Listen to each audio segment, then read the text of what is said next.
Assalamualaikum, apa kabar semuanya? Semoga teman-teman dalam keadaan sehat dan bahagia ya. Teman-teman, anak bujang saya katanya lagi kepingin dodol nih. Ya sudah, sekarang saya akan bikin dodol tetapi dengan cara yang praktis dan mudah. Nggak perlu diaduk-aduk lama di atas kompor. Bagi teman-teman yang ingin menyimak cara saya membuat dodol kukus, silahkan ya subscribe dan jangan lupa tekan tombol lonceng ya. Sekarang kita siapkan dulu bahannya, 300 gram gula merah atau gula aren, 250 gram tepung ketan, 400 ml santan kental, 1/4 sendok teh garam, dan wijen secukupnya untuk topping. Ini boleh di skip ya wijennya.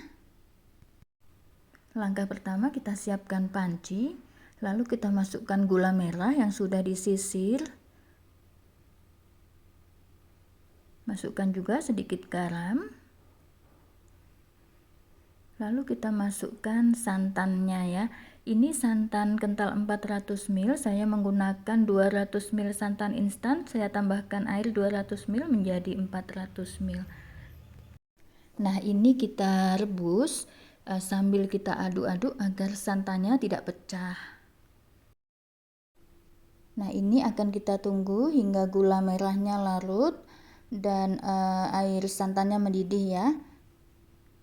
Jika teman-teman memiliki daun pandan, boleh ya dimasukkan selai daun pandan atau juga pakai irisan jahe juga boleh. Ini saya tidak menggunakan apa-apa. Nah, teman-teman, ini sepertinya sudah mendidih ya larutan gula merah dan santannya. Akan saya matikan kompornya dan kita tunggu hingga hangat-hangat kuku. Setelah rebusan santan dan gula merahnya dingin atau hangat-hangat kuku, kita lanjutkan langkah berikutnya. Siapkan wadah, lalu ayak tepung ketan ke dalamnya ya. Nah, seperti ini.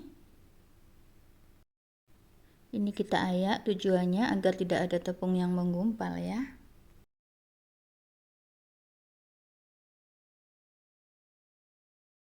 Selanjutnya akan kita masukkan larutan gula merah dan santan yang sudah direbus tadi ya. Ini kondisinya sudah hangat-hangat kuku. Ini kita saring dulu agar tidak ada ampas atau kotoran yang terikut. Nah, lalu ini kita aduk-aduk, boleh menggunakan whisk ataupun sendok besar ya. Ini menuangkan santannya memang sedikit demi sedikit ya teman-teman. Ini kita tuangkan lagi. Lalu kita aduk lagi. Ini kita aduk hingga tepung ketan dan larutan gula merah serta santannya betul-betul menyatu ya.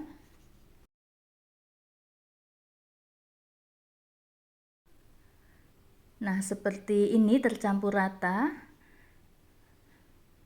Sekarang akan saya masukkan sisa larutan gula merah dan santan tadi ya. Nah, ini saya masukkan semuanya.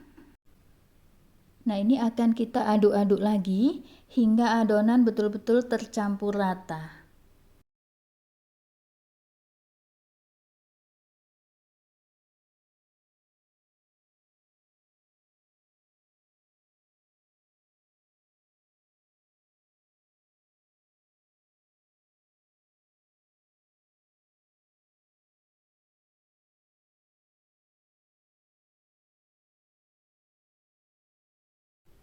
Nah, ini dia adonannya sudah nampak halus dan tercampur rata.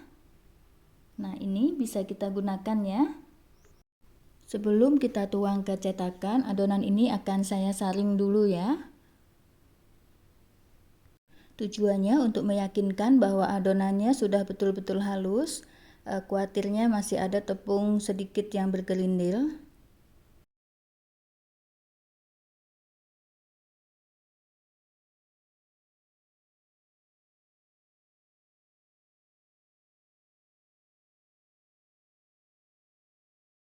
Nah, sudah siap. Ini adonan siap dituang ke dalam cetakan. Seperti biasa, kita siapkan dulu kukusan dan kita tunggu hingga panas atau mendidih ya. Sementara itu kita siapkan cetakannya. Saya menggunakan cetakan cucing seperti ini. Teman-teman boleh menggunakan cetakan berbentuk apa saja ataupun menggunakan loyang juga boleh. Bebas ya teman-teman. Nah, ini cetakannya sudah saya oles dengan minyak tipis-tipis ya teman-teman. Nah, sebelum adonan dimasukkan, kita aduk-aduk dulu adonannya agar tidak ada yang mengendap di bawah. Nah, sekarang kita isi cetakannya dengan adonan satu persatu. Diisinya hingga hampir penuh saja ya teman-teman.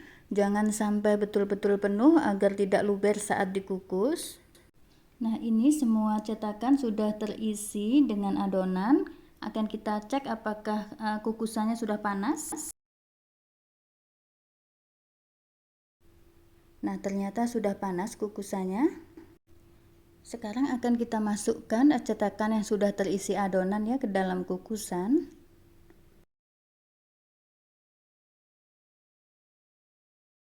Nah, ini nanti adonannya akan kita kukus kurang lebih selama 60 menit. Dan jika teman-teman menggunakan kukusan biasa, bukan klakat seperti ini, jangan lupa ya untuk melapisi tutup kukusan dengan serbet agar airnya tidak menetes. Sekarang kita tutup dan kita tunggu hingga matang. Setelah 60 menit kita buka. Nah, ini kue dodolnya sudah matang. Kompornya baru saja saya matikan dan ini kuenya akan saya pindahkan ke wadah lain ya agar cepat dingin.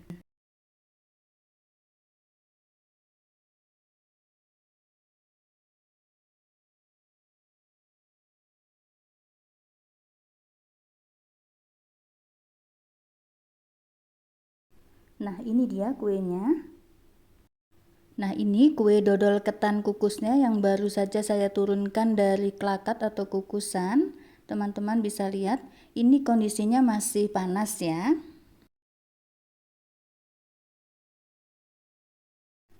Nah, karena anak saya suka sekali dengan wijen, maka ini sebagian akan saya beri topping wijen. Nah, ini wijennya sudah disangrai ya teman-teman, jadi sebelum digunakan disangrai dulu.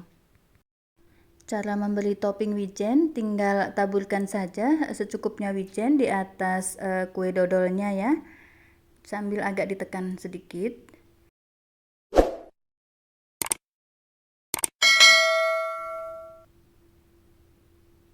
Nah, sekarang akan kita biarkan dodol ketannya hingga dingin.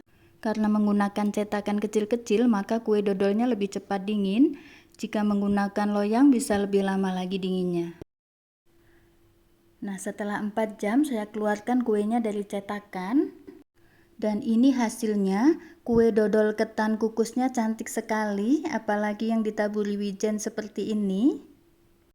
Resep kue dodol ketan kukus yang ada di video ini menghasilkan 21 buah kue dodol ketan kukus dengan menggunakan cetakan cucing kecil-kecil seperti yang nampak di video ya.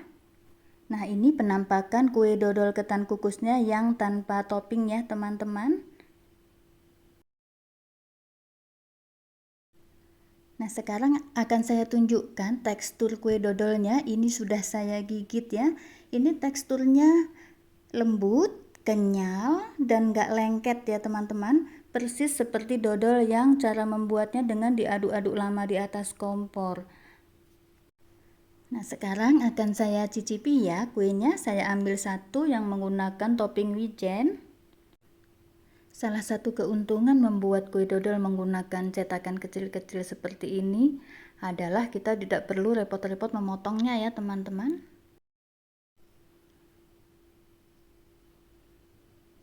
Bismillahirrahmanirrahim.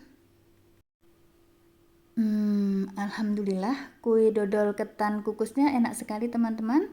Kenyal dan manisnya pas sesuai selera dan gurih. Teman-teman silahkan untuk mencoba membuatnya di rumah ya. Mudah sekali bukan cara membuatnya?